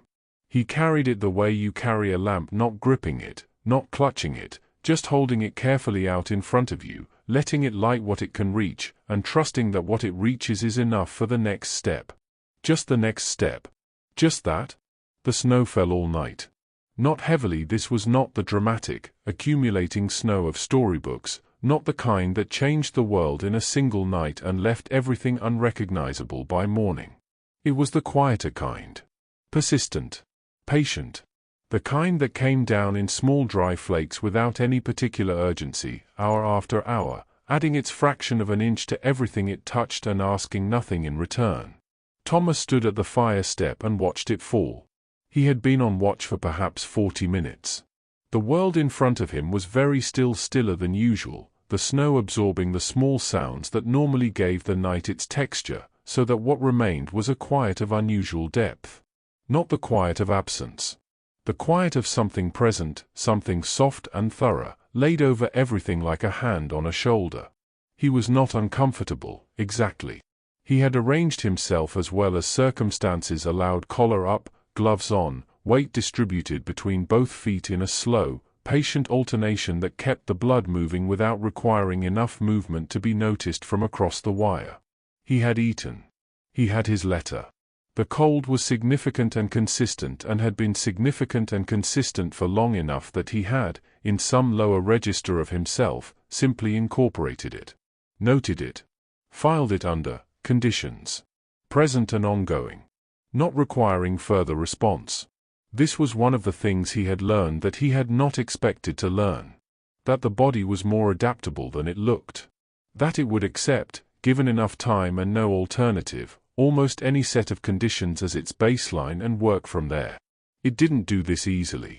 It didn't do it without cost. But it did it. It made its adjustments, down in the deep places where adjustment happened without consultation, and it continued. He had some respect for this, quietly, about his own body. It had not let him down yet. He watched the snow. After a while, he became aware that the snow was doing something to his sense of time. In normal circumstances, the watch had a rhythm: small sounds, small events, the occasional distant thud of artillery, the movement of clouds across the stars. These things created a texture that the mind could use to track the passing of minutes, to know roughly where it was in the 2-hour span of a watch. But the snow absorbed the sounds and covered the ground in a uniform white and fell with such steady, unvarying patience that time lost its purchase. He couldn't tell, after a while, whether he had been standing here for 20 minutes or an hour. He found he didn't mind. There was something almost restful about it, the release from timekeeping. The sense of being simply here, in this moment, which was identical to the moment before and would be identical to the moment after, a continuous, undifferentiated present that made no particular demands. He was not waiting for anything. He was not moving toward anything. He was just here, in the snow, breathing. He thought about the word patience. He had always thought of it as something you imposed on yourself, a discipline, a management of the impulse to be elsewhere or to want things to be different. But out here he had come to understand it differently. Real patience, the kind that Hayes had and he was only beginning to approach, was not management. It was acceptance. It was the genuine, ungrudging recognition that the present moment was the only moment available, and that therefore it was, by definition, sufficient. Not easy. Not always comfortable. But sufficient. He breathed. He watched the snow. He was here. An hour into the watch, something moved. His body registered it before his mind did. A slight tension, a narrowing, the specific alertness that was different from general vigilance, the way a point is different from a line. He stared at the place where he thought he'd seen it. The snow-covered ground beyond the wire. A darker shape against the white. He held very still. He watched. The shape did not move again. He kept his eyes on it, not blinking more than he had to, using the slight unfocusing trick that Hayes had shown him early on, looking just beside the thing rather than directly at it, which let the peripheral vision, more sensitive to movement in low light, do the work. He watched the shape for a long time. It was a post. A broken fence post, or the remnant of one, listing slightly to the left at the edge of the wire. He had seen it before. He had probably looked at it a dozen times without registering it, and tonight the snow had given it a cap of white that changed its silhouette just enough to make it, for a moment, something else. He breathed out. He had not been aware of the breath he'd been holding, but there it was, released now, a long, slow exhalation that clouded and disappeared in the cold air. This was the work. Not the dramatic moments, those were their own thing, handled when they came. This was the actual daily work of it, the vigilance and the false alarms and the returning, again and again, to watchfulness without letting the false alarms erode it. The practice of attention. The maintenance of a state of readiness that was sustainable across hours and nights and weeks without either hardening into numbness or fraying into panic. He looked at the post for another long moment, confirming it. Then he looked around it, and past it, at the rest of the white expanse. All still. All quiet. He settled back into his watch. The snow had accumulated on his shoulders. He noticed this at some point and found it faintly amusing that he had been standing still enough, long enough, that the snow had begun to settle on him as though he were part of the landscape. As though he were a post, or a sandbag, or any other fixed feature of this frozen world. He brushed it off his shoulders carefully, without sudden movement, and watched the small cascade of white fall to the duckboards. Then it began to accumulate again, slowly, flake by patient flake. He let it. He thought about the German soldier and his song. He thought about him standing somewhere across the wire, perhaps also on watch, perhaps also wearing a cap of snow by now. Perhaps also watching the same white expanse of ground between them, also noting the same false alarms, also practicing the same maintenance of attention. He thought, we are both becoming part of the landscape tonight. We are both standing still enough that the snow is claiming us. There was something almost companionable about this. He did not examine the thought too carefully. He just let it be. Toward the end of the watch, the snow eased. Not stopping, just thinning, the flakes coming further apart, the density of the fall reducing to something more intermittent. He noticed it in the way the air changed, slightly less full, slightly more open. And through the thinning snow, very faintly, the first suggestion of what was on the other side of the clouds. Not stars. Not yet, and maybe not at all tonight. But a lightening, a slightly less absolute darkness in one section of the sky to the east, the merest possibility of a difference, so faint that he wasn't sure, at first, whether he was seeing it or imagining it. He kept looking. It was there. A shade lighter. Just that. He understood, rationally, what this was: clouds thinning slightly over a particular patch of sky, no more. Not the dawn, which was still several hours away. Not any kind of sign or significance. Just weather, doing what weather did. And yet, he watched it. He let it be what it was, without adding anything to it, and what it was this, a slightly lighter patch of sky, seen through thinning snow, from a frozen trench in the middle of a long night. Small. Real. Present. Enough. Jenkins came to relieve him.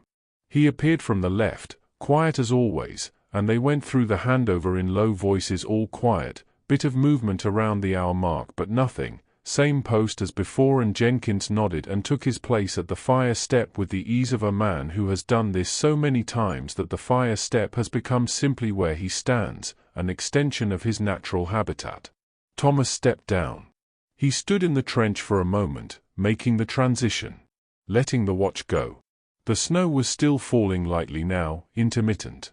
It landed on his upturned face and on the duckboards and on the accumulated white of the sandbags.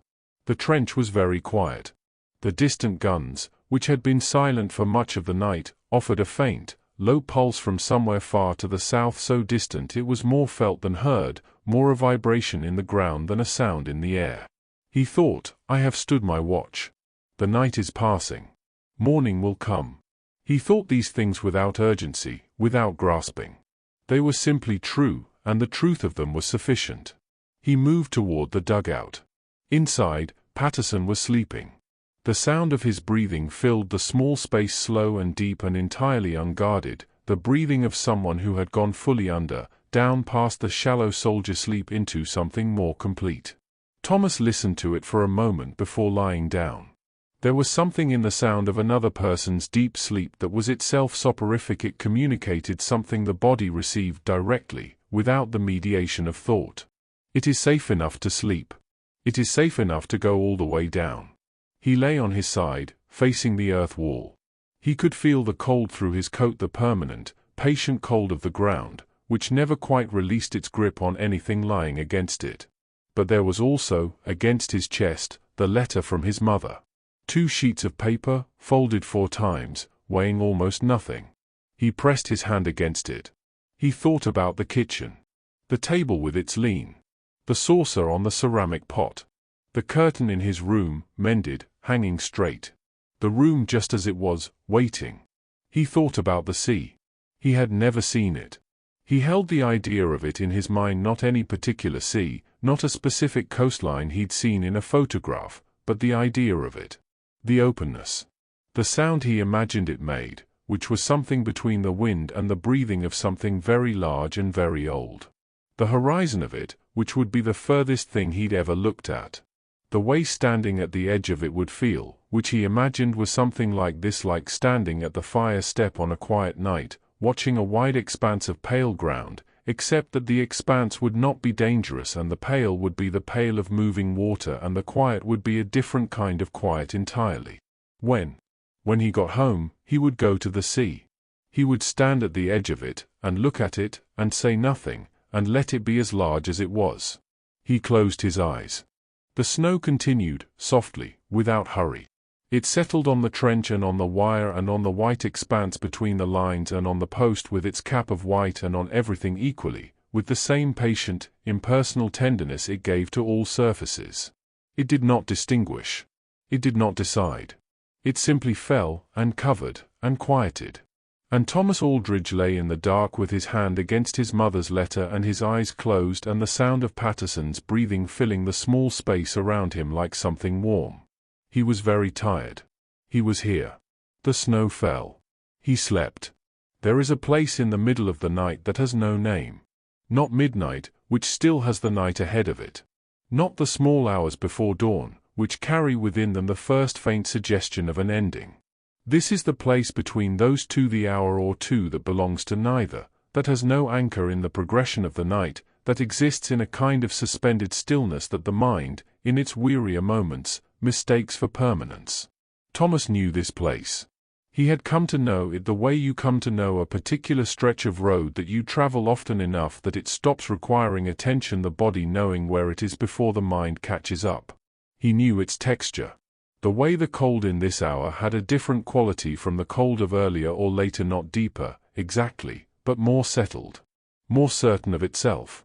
As though by this point in the night it had finished its work of arrival and was simply present, simply what it was, without any further ambition. He was not on watch. He was somewhere between sleep and waking, lying in the dugout with Patterson's breathing on one side of him and the earth wall on the other, and he was in that particular state that the body sometimes found in these hours, not asleep, not quite awake, the mind moving slowly through images and half-thoughts with the unhurried drift of something carried on a very gentle current. He let it drift. He was thinking about his father. Not deliberately, the thought had arrived on its own, the way thoughts did in this half-state, without knocking.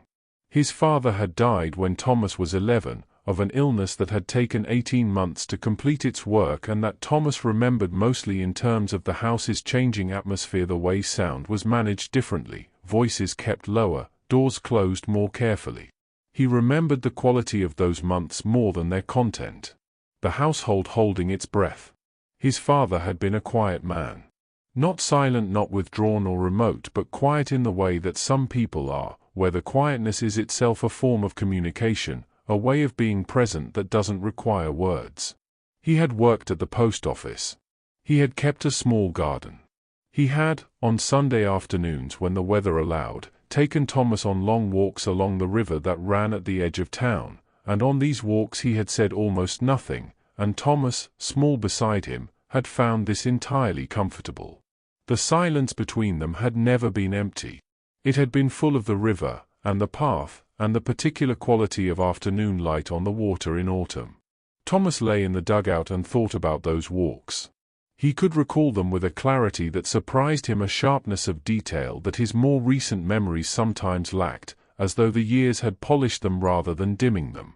The color of the path. The smell of the river in October, which was a cold, vegetable smell, clean and faintly dark, like the earth just after rain. His father's coat, which was brown and had a particular sound when he walked, a soft rhythmic swish that Thomas had tracked, as a small boy, to know how far ahead he was when he stopped to look at something. He thought, I am 20 years older than my father was when he first brought me to that river. This was not quite true. He was 19, and his father had brought him at 4 or 5, but the thought arrived in this approximate form and he held it, examining it gently. His father, at 19, had been what? Working, probably. Still in the town where he'd been born. Not yet married. The whole shape of his life still unmade, still potential, still any number of things. Thomas thought, he could not have imagined this. Any of it. And then, more quietly, neither could I. The trench breathed around him. There was no other way to describe it. The trench had, at this hour, a respiratory quality, a slow and rhythmic exchange with the night air that felt almost organic. The canvas of the dugout entrance shifted slightly in a breath of air. Somewhere further along, a timber settled with a low creak. The frost was doing something to the wood, contracting it, working at the joints, and every so often the trench registered this with a sound, small and precise, like a clock ticking. He listened to it without anxiety. He had learned to hear the difference between the trench's own sounds and sounds that came from outside it, from beyond it, from the world across the wire. The trench's own sounds had a quality of interiority. They came from within the structure, from the materials of it, from the earth and wood that contained him. He knew them the way you know the sounds of a house you've lived in long enough, the specific creak of the third stair, the rattle of a particular window in the wind. Known sounds. Catalogued sounds. Sounds that required no response. He closed his eyes more fully. The half-thoughts drifted. The river walk. His father's coat. The smell of October water. A Sunday, somewhere, suspended. He thought about what Hayes had said once, in the middle of a day that had no particular significance, sitting on the ammunition crate with his tea, looking at nothing in particular. He had said, the thing about being out here is, you find out what you actually think. Back home, there's always something in the way. Always something to do, or somewhere to be, or someone needing something. Out here, there's just this. And yourself, inside it. And eventually you find out what you actually are, when there's nothing else to dress it up with. Thomas had thought about this for weeks. He was still thinking about it. He wasn't sure he had arrived at a complete answer. He wasn't sure the question admitted of one. But he had, over the months here, gathered some evidence. He knew, now, that he was not particularly brave, not in the way the word usually meant, not the loud, forward-moving kind. But he was persistent. He found, under conditions that he could not have predicted in advance, a kind of stubbornness in himself that was not glamorous and not dramatic, but that simply continued, simply kept placing 1 hour after another with a steadiness he had not known he possessed. He knew that he noticed things. The frost. The lark. The snow settling on a post. The way a man's shoulders could tell you everything about how he was holding up today. He noticed these things without deciding to, and they mattered to him, and he thought, that is something. That is at least something. He knew that he needed other people more than he had understood before coming here. Not in a desperate way, not clinging or demanding. But he needed Patterson's dry companionship and Hayes's steadiness and Jenkins's humming and even Barnes's inexplicable competence with the rations. He needed the texture of other people around him, the sound of them breathing and moving and occasionally laughing. He had thought of himself, before, as someone who was content alone. He still was, in certain hours. But he understood now that contentment alone and not needing others were different things, and he had confused them. He filed this away. He was always filing things away out here, he thought. Accumulating a private archive of observations and revisions, things he had learned about the world and about himself and about the space between people when the usual furniture of ordinary life had been removed. He wasn't sure what he would do with all of it. He thought, perhaps that's what the rest of life is. Finding out what you do with what this made you. The night was very quiet now. The guns to the south had been silent for hours. The snow had stopped at some point, he wasn't sure when, and the world outside the dugout was simply cold and still and dark, the accumulated snow lying over everything, absorbing what little sound remained. He could hear, distantly, the movement of whoever was on watch aboot on the frozen duckboards, once, very faint. Then nothing. Just the breathing. Patterson beside him, slow and deep. His own breath, which he had become aware of in the way you sometimes do in the very still hours, the simple, automatic fact of it. In and out. In and out. The body doing its fundamental work without being asked, without requiring attention, without any effort on his part at all. He thought, this is what the body does. It just continues. In the cold, and the dark, and the long night, it just continues. It warms what it can warm. It finds its rest when rest is available. It breathes, always, in and out, the most basic and the most extraordinary thing it does, the one it never stops, the one that is simply there, always there, the foundation of everything else. He let his attention rest on his own breathing. In and out. He did not try to change it or slow it or deepen it. He just noticed it. Just let the awareness of it sit there, quiet and uncomplicated, like a lamp on a table. Present. Steady. Sufficient. At some point, without transition, he was on the river path. His father was ahead of him, not far, just far enough that Thomas had to walk at a slight pace to keep him in sight. The light was the late afternoon light of autumn, that low, golden, sideways light that made everything cast a long shadow and turned the river surface into something almost too bright to look at directly. The path was damp. The trees along the bank had gone to their autumn colors, amber and rust and a deep, burnt orange that his father had once told him was the tree's way of letting go beautifully, and which Thomas had not fully understood at the time, but which made, he thought now, a kind of sense. His father stopped. He was looking at the river. Thomas came and stood beside him. The river was moving, as it always was, broad and unhurried, the current visible only in the slight shifting of the surface, the way the reflection stretched and contracted as the water passed. It smelled of cold and mud and green things.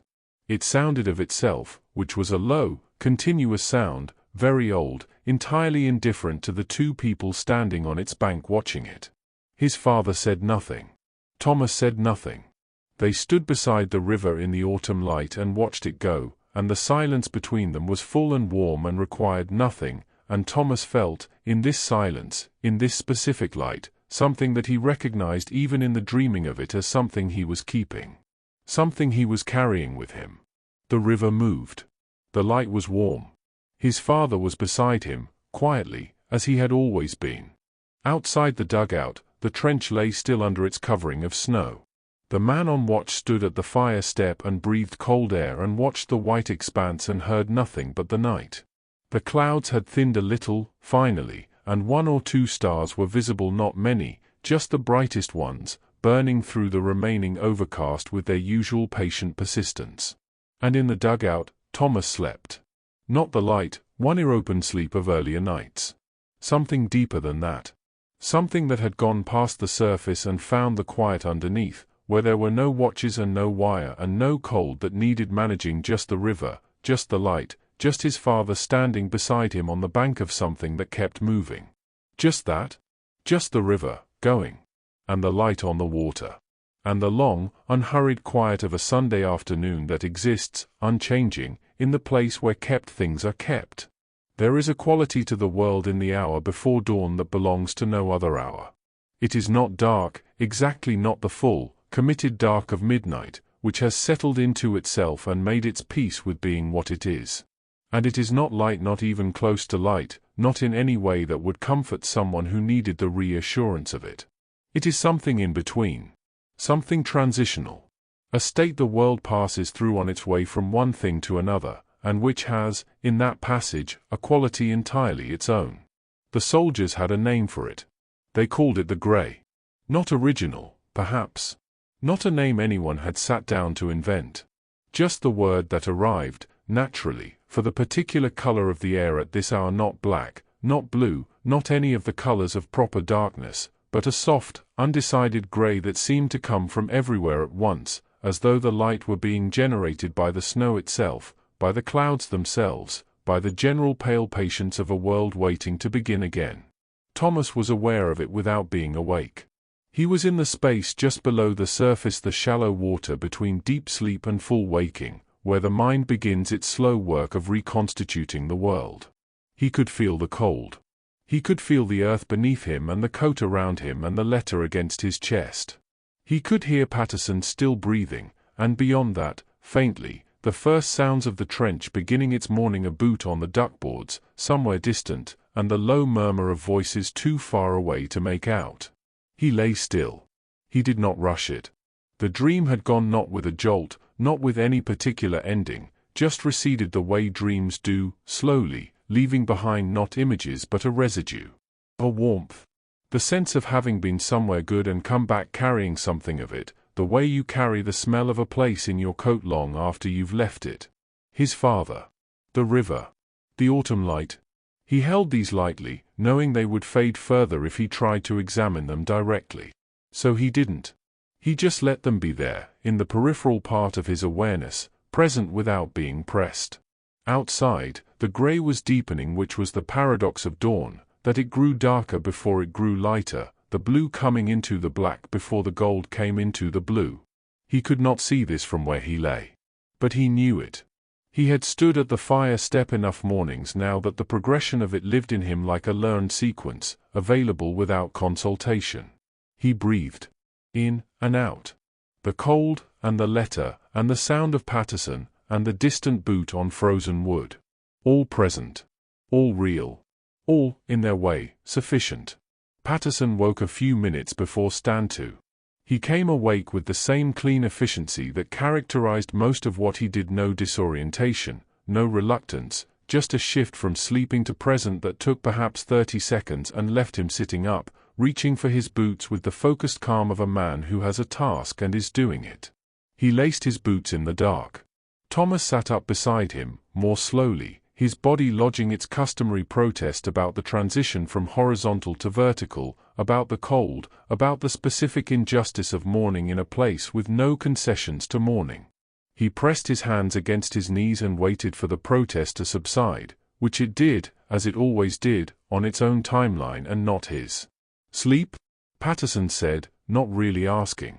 "Some," Thomas said. "You?" "Enough." This was their morning conversation, or most of it. It had the quality, by now, of something almost liturgical, the same exchange, the same words, the same tone of mutual acknowledgement that the night had passed and they were both still here, and neither of them was going to say more about it than that, because more was not required. Thomas pulled on his coat. He checked his rifle. He touched the letter, briefly, through the fabric. Then he followed Patterson out into the grey. The trench had changed overnight. The snow had continued after he'd fallen asleep, or started again, he couldn't tell which, and there was now a clean 2 inches of it on every surface. The duckboards were white. The sandbags were white. The top of the parapet was smoothed and softened under its covering, the hard angles of it gone, replaced by a gentle undulation that made the whole structure look, in the grey light, almost natural. Almost as though it had been formed this way, as though the earth had shaped itself into these long, gentle ridges without assistance. He walked along the trench toward his position, his boots leaving the first marks in the fresh snow on the duckboards, each step a clean, deliberate impression that the cold would preserve for hours. Other men were moving, 2 quiet shapes in the grey, each finding their place, each going through the same morning sequence. There was something in this that he found, this morning particularly, quietly moving. The way they moved without instruction. The way each man knew where he was supposed to be and went there, steadily, without fuss. The way the trench organized itself for stand-to with the unhurried precision of something that had been done so many times that it had become, in its own way, a kind of grace. He stepped up onto the fire step. The world in front of him was grey and white and very still. The snow lay across no man's land in an unbroken surface smoothed by the night, marked by nothing, covering over everything that lay beneath it with a clean and temporary mercy. The wire was barely visible, its lines softened and broken by accumulation. The posts stood at their angles, capped and quiet. Beyond, where the German trench was, nothing moved. He looked at all of it. He looked at it with the particular attention of this particular morning, not the high alert of the early nights, not the managed vigilance of experience, but something quieter than both. A looking that was close to simply seeing. The grey air. The white ground. The wire disappearing into snow. The soft, featureless sky beginning its long work of becoming a different color.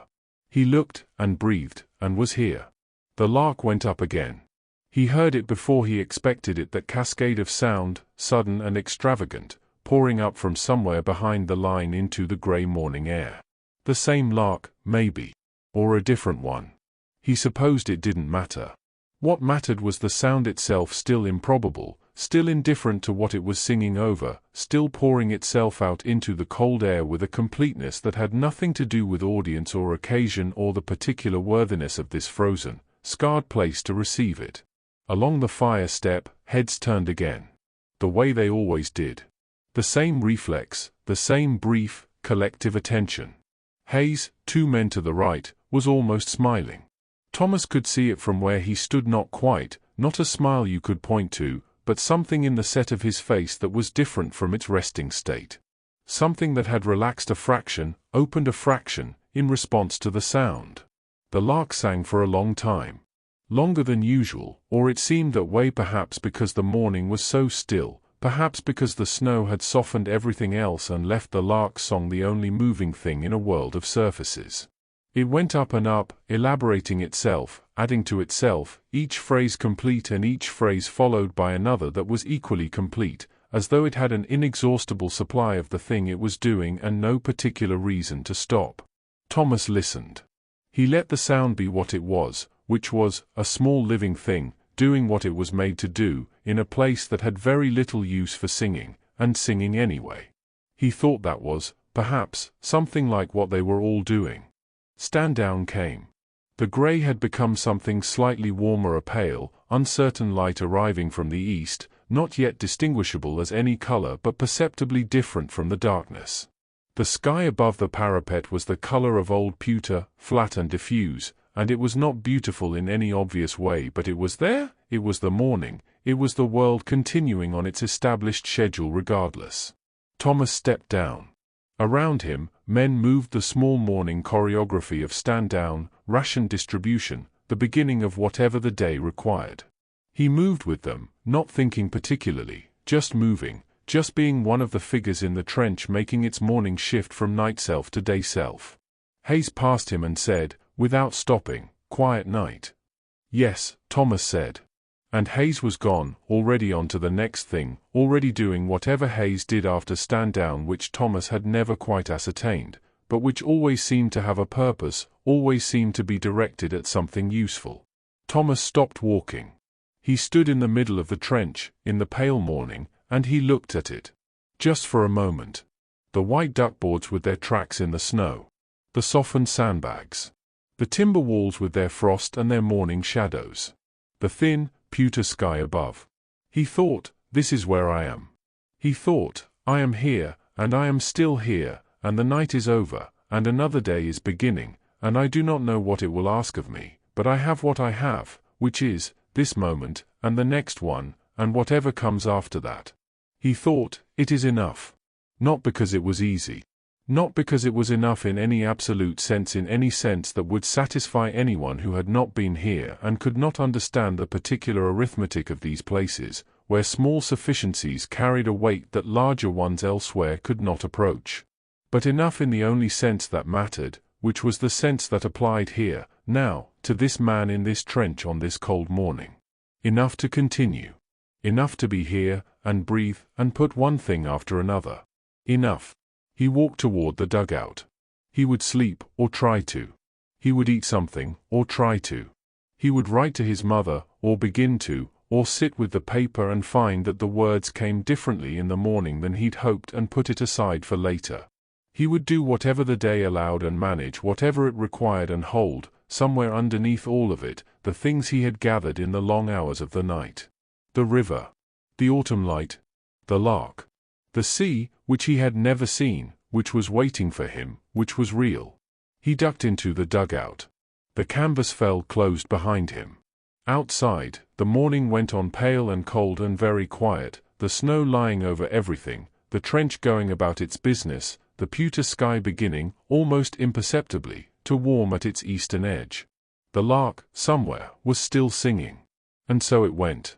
Day after day, night after night, the trench held its men and its cold and its long, particular silence, and its men held each other, in the way that people in extreme places hold each other, not dramatically, not with declarations, but in the small daily ways that accumulate, over time, into something that is stronger than any of its parts. A cup of tea. A story about a sheep.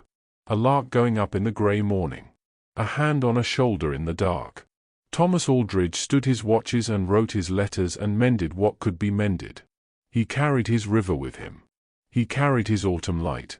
He carried, in the lining of his chest, the image of a sea he had not yet seen, wide and old and indifferent and beautiful, and he kept his face, mostly, in the direction of it. The winter was long. But winters end. They always end. And when this one did, when the frost finally released its grip on the mud and the light began to stay longer and the mornings came a little easier, Thomas Aldridge was still there. Still standing.